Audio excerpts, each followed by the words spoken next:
네, 여러분 안녕하십니까. 바로 본 TV 옴부즈맨의 김승재입니다. 지난주에도 연합뉴스TV에선 다양한 뉴스를 발빠르게 보도해드린 바 있는데요. 먼저 한 주간의 주요 뉴스부터 정리해 보겠습니다.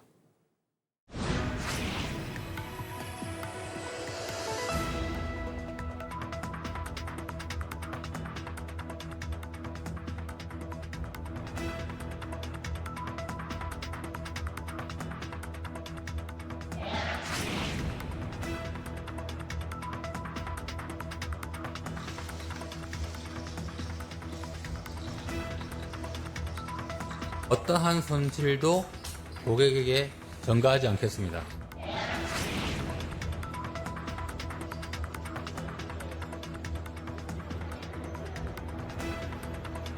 수도권 지역 노린 이유 뭡니까? 시킨 대로 했어요.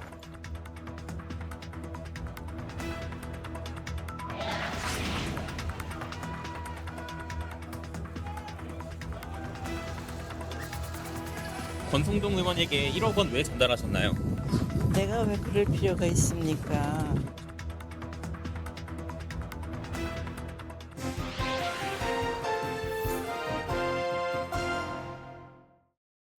한 주간 보도 내용을 짚어보는 연합뉴스TV를 말한다 김정원입니다. 통신사 개인정보 유출 사건에 대한 사회적 관심이 높아지면서 정부의 강력한 대응과 함께 개인정보 보호 체계 전반에 대한 점검 목소리가 커지고 있습니다. 개인정보를 기본권 차원에서 접근해야 한다는 제안도 나오고 있는데요. 연합뉴스TV 보도를 통해 살펴보겠습니다. 지난 4월 SK텔레콤 유심 해킹 사태 이후 통신 3사 모두 개인정보 유출 논란에 휩싸이면서 시민단체들과의 갈등이 심화되고 있습니다. SKT는 방통위의 위약금 면제 기간 연장 공고를 수용하지 않았고 참여연대는 3, 4년간 피해를 입은 고객들에게 위약금 면제 기간이 열흘에 그친 것은 받아들이기 어렵다며 강하게 비판했습니다. 전문가들은 개인정보를 단순 데이터가 아닌 개인의 기본권 수준으로 취급해야 하며 범부처적 컨트롤타워 구축이 필요하다고 제안했습니다. 이재명 대통령은 최근 통신사와 금융권 해킹 사고에 직접 나서 강력한 대책을 주문했습니다. 보안 사고를 반복하는 기업들에 대해서는 징벌적 과징금을 포함한 강력한 대처가 이루어지도록 하라고 지시했습니다. 국회에서는 정부의 강제 조사 권한 확대와 24시간 이내 신고 의무화 등을 담은 법안들이 발의된 상태입니다. 현행법상 중대한 침해에만 가능했던 민관합동조사당 구성을 일반적인 침해 사건까지 확대하고 통신사 등의 해킹 신고 의무를 강화하는 내용들이 주로 논의되고 있습니다. 연합뉴스TV의 통신사 개인정보 유출 관련 보도는 사건의 경과와 정부의 대응, 그리고 제도적 개선 방안까지 포괄적으로 다뤘다는 점에서 균형 잡힌 보도였습니다. 시민단체와 전문가 의견을 통해 다각적인 시각을 제공하고 현행법의 한계와 개정 필요성을 명확히 설명한 점도 돋보입니다. 특히 개인정보를 기본권 차원에서 접근해야 한다는 전문가 제안을 통해 근본적인 패러다임 전환의 필요성을 제시했습니다. 다만 개인정보를 기본권 수준으로 격상한다는 것이 구체적으로 무엇을 의미하는지에 대한 설명이 부족했습니다. 현재의 개인정보 보호 체계와 기본권 차원의 보호가 어떻게 다르며 실제 법적, 제도적 변화로는 어떤 것들이 있는지 구체적으로 제시되었다면 시청자들이 전문가 제안의 의미를 더 명확히 이해할 수 있을 것입니다. 미국 조지아주에서 일주일간 구금됐던 한국 근로자가 몰래 작성한 구금 일지가 공개되면서 현지에서 벌어진 인권 침해 실상이 적나라하게 드러났습니다. 연합뉴스TV 보도를 통해 자세히 살펴보겠습니다. 미국 조지아주 배터리 공장에서 구금됐던 한국 근로자가 일주일간 몰래 작성한 구금 일지가 공개됐습니다. 일지에는 구금 시설의 구조도와 함께 체포부터 구금 생활까지의 인권 침해 상황이 일자별로 빼곡히 기록되어 있습니다. 체포 과정에서 미란다 원칙고지나 영장 서류 설명 없이 이민세관 단속국이 기습적으로 들이닥쳤고 9시간 대기 후 케이블 타이로 손목을 결박당한 채 호송차로 이동했습니다. 72인실 임시시설은 곰팡이가 핀 2층 침대와 가림막 없는 공용 변기 등 열악한 환경이었습니다. 구금 3일째 이민당국 인터뷰에서 요원들은 체포 이유 대신 북한, 로켓맨 등을 언급하며 조롱 섞인 발언을 했습니다. 구금자는 나를 두고 장난하는 것 같아 화가 났지만 참았다고 기록했습니다. 또한 총 영사관이 제대로 된 사태 파악 없이 무조건적인 귀국에만 집중했다고 아쉬움을 토로했습니다. 연합뉴스TV의 조지아 노동자 구금일지 보도는 피해자가 직접 작성한 1차 자료를 통해 사건의 실상을 생생하게 전달했습니다. 구금시설의 구조도와 일자별 기록, 현장 사진까지 확보해 단순한 증언을 넘어 객관적 증거로서의 가치를 지니는 자료를 공개했습니다. 또한 총 영사관의 소극적 대응까지 포함해 우리 정부의 재외국민 보호체계의 한계까지 짚어냈습니다. 다만 총 영사관의 소극적 대응에 대한 구체적인 문제점이 충분히 다뤄지지 않은 아쉬움이 있습니다. 구금자가 무조건적인 귀국에만 집중했다고 토로한 부분이 단순히 개인적 소감으로만 처리되었을 뿐 영사 업무의 기본인 재외국민 보호 의무가 제대로 이행되었는지에 대한 검증이나 문제 제기가 부족했습니다. 아울러 미국 내 이민자 구금시설의 일반적 상황과 비교한 분석 등이 제시되었다면 사건을 더욱 객관적으로 조명할 수 있었을 것입니다. 글로벌 디지털 패권을 둘러싼 미중 갈등 속에서 틱톡을 둘러싼 양국의 협상이 새로운 국면을 맞고 있습니다. 연합뉴스TV 보도를 통해 살펴보겠습니다. 4차 미중 고위급 무역 협상에서 틱톡 처분 방안에 대해 큰 틀의 합의가 이뤄졌습니다. 트럼프 대통령은 미국 젊은이들이 구해내고 싶어 했던 특정 기업에 대해서도 합의에 도달했다며 성과를 자평했습니다. 베선트 재무장관은 미국이 통제하는 소유권으로 전환되는 것이라고 설명했지만 구체적 내용은 19일 양국 정상통화를 통해 최종 확정될 예정입니다. 중국이 트럼프 대통령의 중국 방문을 위해 틱톡 지분 매각에 동의했다는 분석이 나오지만 알고리즘 기술 이전 여부가 관건으로 남아 있습니다. 중국 측은 자국의 원칙적 입장과 기업 이익을 희생하지 않겠다며 신중한 입장을 보였습니다. 틱톡 합의에도 불구하고 관세 등 핵심 무역 쟁점은 여전히 해결되지 않아 추가 협상이 예정되어 있습니다. 연합뉴스TV의 미중 틱톡 합의 보도는 복잡한 국제무역 협상의 진전과 한계를 균형 있게 전달했습니다. 양국 주요 인사들의 발언을 통해 미국과 중국의 서로 다른 입장을 명확히 보여줬고 틱톡 문제가 단순한 기업 인수를 넘어 국가 안보 차원의 복합적 쟁점임을 잘 설명했습니다. 다만 틱톡의 경제적 파급 효과나 이번 합의가 향후 중국 기술 기업들에게 미칠 선례적 의미, 그리고 글로벌 디지털 패권 경쟁의 맥락에서의 분석이 추가되었다면 보도의 깊이를 더할 수 있었을 것입니다. 이재명 정부가 기업 활동을 옥죄는 각종 규제와 처벌 조항에 대한 전면적인 개혁 의지를 천명했습니다. 연합뉴스TV 보도를 통해 살펴보겠습니다. 이재명 대통령이 핵심 규제 합리화 전략회의를 주재하며 기업 활동에 대한 불필요한 처벌과 거미줄 규제를 대대적으로 손질하겠다고 발표했습니다. 회의에서는 데이터, 자율주행, 로봇 등 신산업 성장을 가로막는 규제들이 주요 논의 대상이 되었습니다. 특히 이 대통령은 기업 활동 관련 처벌 조항이 과도하게 많아 오히려 사업 위축을 초래한다고 지적했습니다. 여당에서는 배임죄 폐지를 제안했고 구윤철 부총리는 1년 안에 전부처 경제 형벌 규정을 30% 정비하겠다고 약속했습니다. 연합뉴스TV의 규제 합리화 보도는 새 정부의 경제정책 방향을 구체적으로 전달하며 정책 의지를 명확히 보여줬습니다. 특히 신산업 규제뿐만 아니라 기업 활동에 대한 과도한 처벌 문제까지 포괄적으로 다룬 점이 돋보입니다. 배임죄 문제를 구체적 사례로 들어 기업 경영진의 위축 효과를 설명한 것은 정책 논의의 실질적 방향을 보여주는 의미 있는 내용이었습니다. 다만 규제 합리화가 가져올 수 있는 부작용이나 우려에 대한 균형적 시각이 부족했습니다.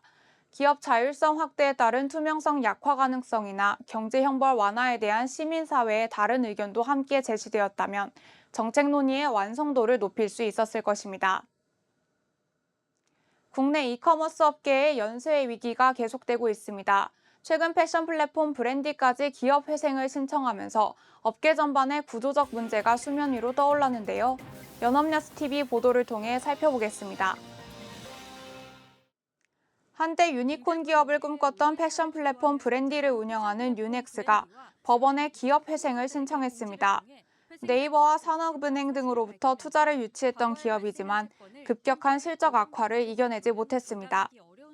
2024년 감사보고서에 따르면 자본 잠식 상태였고 매출액은 전년 대비 65% 감소했습니다. 기업 가치도 2년 새 92% 급락하며 투자 유치에 어려움을 겪었습니다. 중국계 이커머스의 국내 공습이 주요 원인으로 분석됩니다. 브랜디의 월간 활성 이용자 수는 1년 전보다 40% 이상 감소한 반면 중국계 패션 플랫폼 쉬인은 압도적인 사용자 수를 기록하고 있습니다. 이로써 지난해 티몬 위메프에 이어 올해 반란까지 유통업체들의 기업 회생 신청이 잇따르고 있어 유통업계 도미노 위기 우려가 현실화되고 있습니다. 연합뉴스TV의 브랜디 기업 회생 신청 보도는 국내 이커머스 업계의 구조적 위기를 구체적인 수치와 함께 체계적으로 분석했습니다. 정확한 재무 데이터를 제시해 기업의 어려움을 객관적으로 보여줬고 월간 활성 이용자 수 비교를 통해 중국계 플랫폼과의 격차를 구체적으로 드러냈습니다. 특히 단순한 기업 부실을 넘어 티모 위메프, 반란으로 이어지는 연쇄 위기의 맥락에서 접근한 점이 돋보입니다. 다만 이러한 연쇄 위기가 소비자와 입점업체들에게 미치는 구체적 피해 규모나 정부 차원의 이커머스 생태계 보호 방안에 대한 논의가 추가되었다면 보다 종합적인 분석이 되었을 것입니다.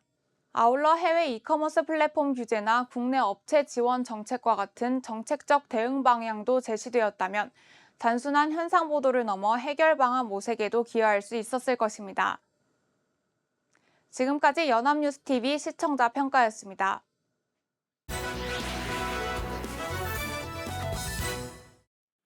네, 이번 시간은 주말에 방영되는 제작 프로그램을 대학생의 시선으로 분석 및 평가해보는 시간이죠. 캠퍼스 TV 리포트입니다.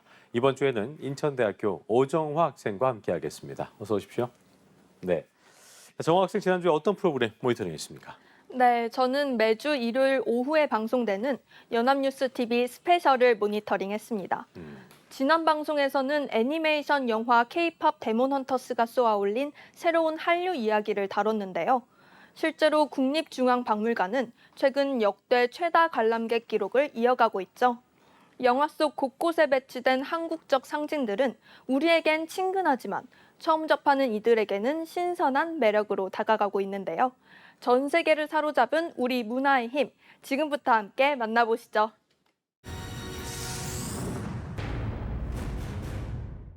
방송은 서울의 상징 남산타워를 품은 이곳, 우리 역사와 문화의 보고 국립중앙박물관입니다.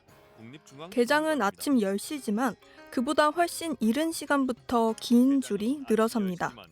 휴가철도 휴일도 아닌데 내외국인 할 것 없이 줄을 지어 입장하는 건 이제 익숙한 풍경인데요. 관람객들의 발길이 제일 먼저 향하는 곳, 가장 인기 있는 전시 사유의 방입니다. 어둡고 긴 복도를 따라가면 국보 제78호와 83호, 금동 미륵보살 방가 사유상을 만납니다. 우리에게는 익숙한 유물이지만 은은한 조명과 공간이 주는 분위기가 더해져 저마다 새로운 감성에 빠져듭니다. 국내 최대 박물관 국립중앙박물관은 관람객 역대 최다 기록 행진을 이어가고 있습니다. 올해 이곳을 찾은 관람객은 419만여 명, 이미 작년 관람객 378만 명을 넘어섰는데요. 국립중앙박물관의 전례 없는 흥행, 그 배경에는 애니메이션 영화 K-팝 데몬 헌터스 열풍이 있었습니다. K-팝이라는 대중문화를 내세웠지만 곳곳에 한국 전통 문화를 녹여낸 K-팝 데몬 헌터스가 전 세계적으로 인기를 끌면서 외국인과 젊은 층이 한국 문화에 주목하게 된 건데요. 영화 곳곳에 배치된 한국적 상징들이 아는 사람들에게는 숨은 그림 찾기 같은 재미를 선사하고 처음 접한 사람들에게는 신선한 개성으로 다가옵니다. It's really fun to see that a lot of elements from the movie are real, that they really happen, that you have the food that you eat, and I really love the three ladies. I was like, so, because Ajima? Yeah, you can see them walking around everywhere. 박물관 흥행의 1등 공신은 또 있습니다. 바로 기념상품인데요. 국립박물관 문화재단은 박물관을 뜻하는 뮤지엄과 상품을 뜻하는 굿즈라는 단어를 합쳐 뮤즈라는 박물관 기념품 브랜드를 출시했습니다.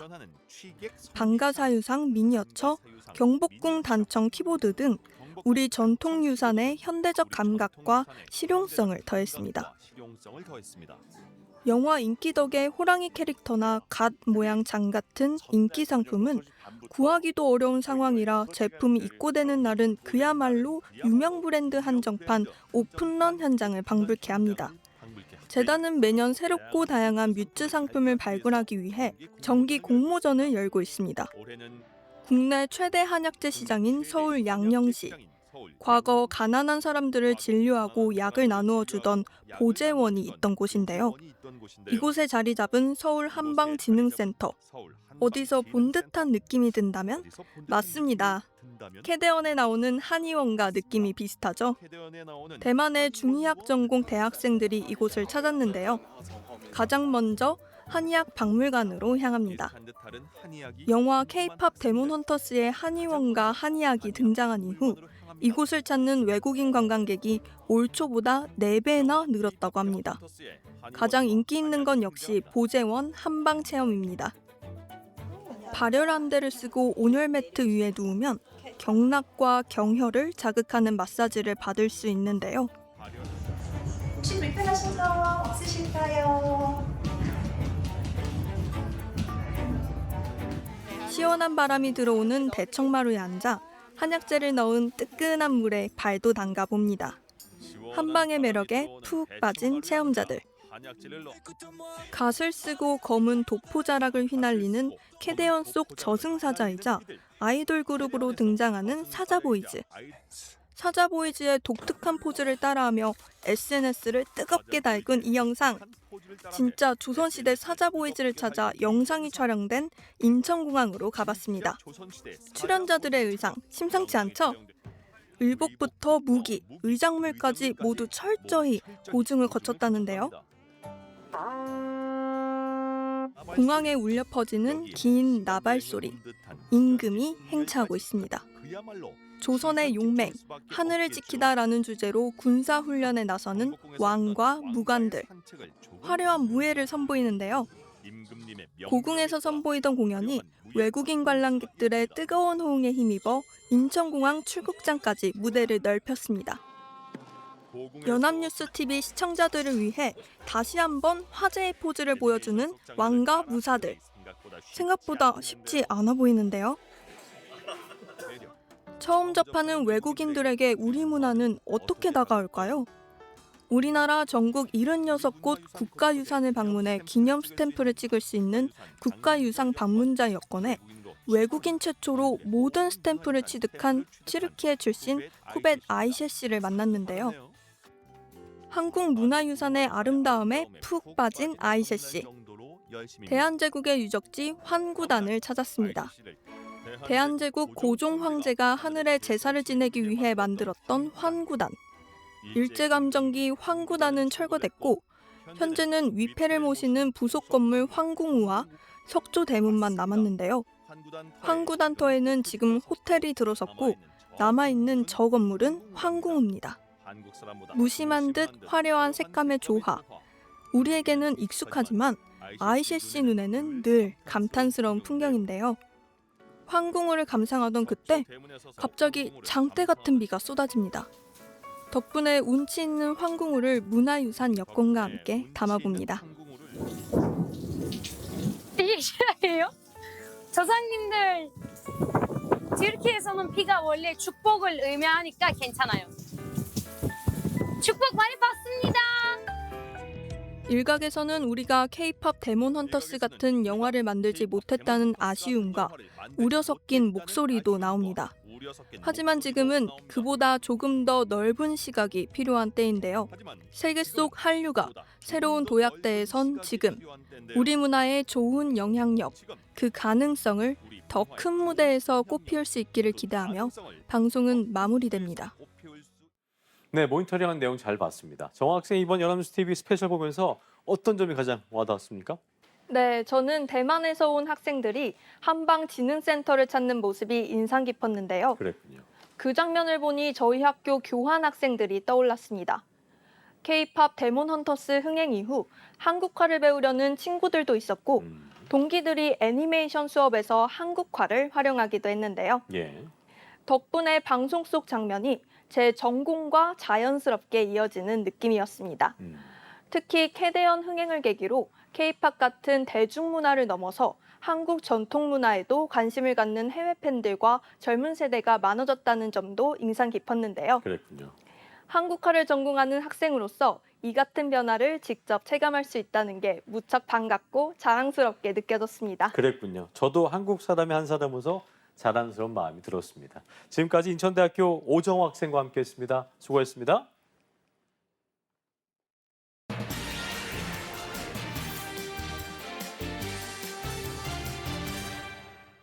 미국 조지아주에서 수백 명의 한국인 근로자가 구금됐다가 한국으로 무사히 복귀를 했습니다. 언론은 비자 제도의 허점과 무리한 단속, 그리고 대미 투자 불안의 경고 신호로 보고 있는데요. 오늘 TV와 비평에서 관련 내용 자세히 짚어보겠습니다. 도움 말씀에 동아방송예술대학교 정은희 교수와 함께합니다. 어서 오십시오. 안녕하십니까. 네, 참 놀랄만한 일이었습니다. 네. 지난 10일 오후에 미국 조지아에서 구금됐던 한국인 근로자들이 무사히 귀국을 했습니다. 네. 많은 언론들이 끝까지 긴장을 놓을 수 없었기 때문에 보도를 또 귀국 과정을 상세히 보도하기도 했었는데 관련 내용도 정리를 좀 해볼까요? 네. 정말 긴장된 순간이었는데요. 미국 조지아주 현대 자동차 LG 에너지 솔루션 배터리 합작 공장에서 이민 당국에 구금됐던 한국인 316명을 포함한 330명이 일주일 만인 현지 시간으로 11일 석방됐습니다. 네. 또 석방 절차를 밟다가 중단된 지 만 하루 만입니다. 서울경제의 보도에 따르면 간략히 정리해 보도록 하겠습니다. 예. 조지아주 포스크턴 이민세관 단속국 구금시설에 구금돼 있던 330명은 현지 시각 11일 새벽 2시 8대의 버스를 통해 시설을 빠져나와 애틀랜타 국제공항으로 향했습니다. 한국인 한 명은 미국에 남기로 했습니다. 예. 버스에 탑승한 우리 국민 중 일부는 취재진에 미소를 짓고 손을 흔들며 화답하기도 했었는데요. 한국으로 돌아가게 됐다는 안도감과 그동안의 긴장이 풀려 잠을 청하는 사람들이 대부분이었습니다. 체포 당시의 모습인 듯 이 사복 차림이었고요. 손에 수갑은 차지 않은 모습이었습니다. 이들을 태운 대한항공 전세기는 현지 시간으로 이날 정오 인천공항으로 향했습니다. 참 이 과정이 무엇보다 좀 충격적이었던 건 뭐냐면 네. 단속 현장에 수갑도 그렇고 쇠사슬까지 등장을 한 것인데 이렇게 사상 초유의 구금 사태가 벌어지게 된 이유를 알아봐야 할 텐데요. 언론들은 어떻게 좀 보도를 했습니까? 네.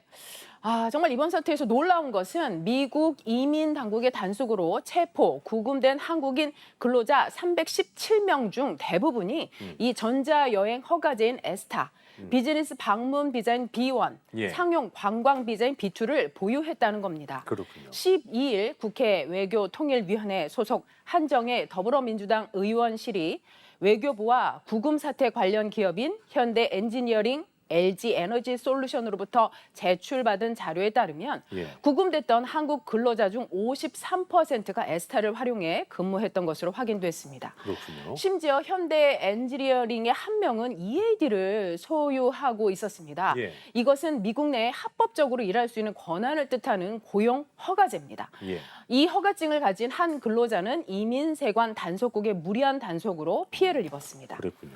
KBS, 머니투데이 등 여러 언론의 보도에 따르면 이번 사태의 근본적 원인으로는 미국의 비자 체계가 지목됩니다.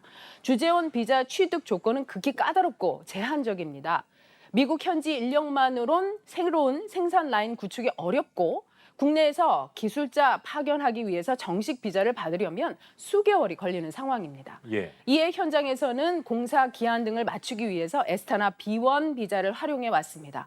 실제로 이번 단속에서 체포 구금된 근로자들 대다수가 에스타 소지였고 미국에 지사가 없는 협력 업체 소속 직원들은 주재원 비자를 발급받을 수 없기 때문에 편법으로 근무한 것으로 확인이 됐습니다. 그렇군요. 이번 사태로 비자 문제에 대한 해법이 필요한 상황입니다. 정말 그래 보입니다. 어쨌든 정부 차원의 노력으로 귀국은 무사히 이루어졌습니다만 이번 사태에서 보여준 방금 전에 교수님께서 짚어주셨던 비자 문제부터 해서 향후 대미 투자까지 뭐 남은 과제가 좀 산적해 있는 상황인데요. 언론은 어떻게 이걸 진단하고 있습니까? 네, 먼저 세계일보의 보도에 따르면 이번 사안을 촉발한 근본 원인인 비자 제도를 개선하는 데 앞으로의 과제가 지적됩니다. 예. 정부는 우선 기존의 한국 출장자들이 받아온 B1 비자를 탄력적으로 운영하는 방향으로 가이드라인을 명확히 하는데 미국과의 논의를 집중할 것으로 보입니다. 근본적으로는 이 전문직 인력 취업 비자에서 한국인 쿼터를 확보하고 예. 한국인 전문 인력만을 대상으로 별도 비자 쿼터를 신설하는 게 필요하다는 지적이 나오고 있습니다. 외교부는 2012년부터 별도 비자 쿼터를 신설하기 위한 한국 동반자법 입법을 위해서 미 정부와 의회를 상대로 로비를 벌여왔습니다. 부산일보는 이번 사태로 미국 투자의 불확실성이 커지면서 한국 기업들이 장기 투자 계획이 위축될 수 있다는 것이 분명하다는 언급을 했습니다. 그러면서 트럼프 행정부는 대폭 늘어난 대미 투자 현실에 맞춰 미국 시장의 불확실성을 해소하고 한국인 전문직 취업 비자 쿼터를 늘려야 한다고 강조하면서 감정이 악화된 한국에 대한 진심 어린 사과와 재발 방지 약속도 뒤따라야 한다고 언급했습니다. 또한 이번 사태로 인해 이 온라인 커뮤니티를 중심으로 반미 감정이 고조되고 있다고 머니투데이가 보도를 했습니다. 예. 지난 13일 주요 온라인 커뮤니티에는요. 이번 한국인 구금과 관련해서 미국을 비판하는 글들이 다수 올라왔습니다. 지난 12일 구금에서 풀려난 한국인 근로자 316명이 귀국하는 고강에선 미국에 투자했음에도 한국인이 구금된 것을 규탄하는 시위가 열리기도 했습니다. 많은 언론들이 이번 사태를 규탄을 하고 우려의 목소리를 내기도 했는데요. 네. 주로 어떤 내용들이 담겨 있었습니까? 네, 당연히 저도 그렇고요. 많은 언론에서 이번 사태에 분노했습니다. 예. 먼저 중앙일보는 한국인 구금 사태가 남긴 것이라는 사설에서 이번 사건을 정치, 경제 맥락 속에서 살펴봤습니다. 예. 이번 대규모 단속은 지지층 결집과 외국 기업에 대한 경고라는 두 마리 토끼를 노렸다는 분석입니다. 관세 협상에서 큰 틀의 합의는 했지만 한국을 압박하는 효과를 노렸다는 분석과 또 한국의 중국 전승절 기념식 참석을 계기로 한국 정부에 경고를 보냈다는 주장도 언급을 했습니다. 동아일보는 트럼프 쇼 무대된 조지아주 한국 공장이라는 사설에서 내년 미국 중간 선거에서 조지아주는 최대 접전지로 꼽힌다며 트럼프 대통령은 조지아주를 사수해야 이 상원을 장악할 수 있고 비트럼프계인 브라이언 캠프 주지사 교체까지 바라고 있어서 캠프 주지사의 업적이자 지역 노조의 표적이 된 현대차 공장을 급습했다는 것입니다. 현지에서 트럼프의 최대 지지 세력인 백인 노동자 결집을 기대하고 철저히 기획된 쇼라는 것입니다. 한겨레는 한국인 구금 사태, 대미 투자, 정당한 대우받는 계기 삼아야라는 사설에서 정부는 앞으로 만들어지는 한미 워킹 그룹을 통해 우리 근로자들이 정당한 대우를 받을 수 있도록 제도 개선을 요구하고 미국 역시 합리적 해법이 신속히 마련되도록 최선을 다해야 한다고 강조했습니다. 경향신문은 구금 사태 풀리니 이번엔 관세 청구서 한미협상 산 넘어 산이라는 사설에서 한국 경제에 미칠 부정적 파장을 감수하면서까지 미국의 천문학적 규모의 투자를 약속한 한국에 이런 대우를 하는 것이 합당한지 묻지 않을 수 없다며 한국인이라면 예외 없이 지금의 사태에 붕괴하고 있음을 미국은 유념해야 한다고 강조했습니다. 이재명 정부가 이 외교적 상상력과 창의력, 담대한 태도로 국익 중심 실용 외교를 구현할 것을 당부한다고 언급했습니다. 그랬군요. 자, 어쨌든 많은 국민들이 이번 사태로 충격을 받았고 일각에서는 미국 브랜드 불매 운동 분위기까지 번지고 있는 상황인데요. 언론의 역할이 무엇보다 중요해 보일 때인 것 같습니다. 끝으로 한 말씀 듣고 마무리하겠습니다. 네, 저는 이번 사태에 대한 언론의 보도가 국익의 입장에서 매우 신중하지만 날카로워야 한다고 생각합니다. 이번 사태에서 구금되었던 분들과 기업의 피해는 말할 것도 없거니와 이 자국민의 고통을 바라봐야 했던 우리 역시 모욕감으로 큰 정신적 충격을 받았습니다. 이번 한미 정상회담 프레스 개글에서 우리 기자단이 보여주었던 국익 관점의 기자 정신을 이번에도 잘 살려 분석적 후속 보도를 하기 바랍니다. 항의와 규탄의 보도가 많았습니다. 그러나 좀 더 심도 깊은 분석과 규탄, 항의 또 개선의 방법을 낱낱이 더 보도해야 할 것입니다. 예. 자국 기업과 국민을 보호해야 하는 국익적 관점에서 냉철한 보도 기대하겠습니다. 네. 언론이 기획할 내용까지 도움 말씀에 동아방송예술대학교 정은희 교수와 함께했습니다. 오늘 말씀 고맙습니다. 고맙습니다. 네, 저희 옴부즈맨 제작진은 여러분의 소중한 의견들을 기다리고 있습니다. 방송을 보시고 느낀 소감을 연합뉴스TV 홈페이지 내 시청자 게시판이나 SNS로 보내주시면 됩니다. 저희는 다음 주 시간 다시 인사드리죠. 여러분 고맙습니다.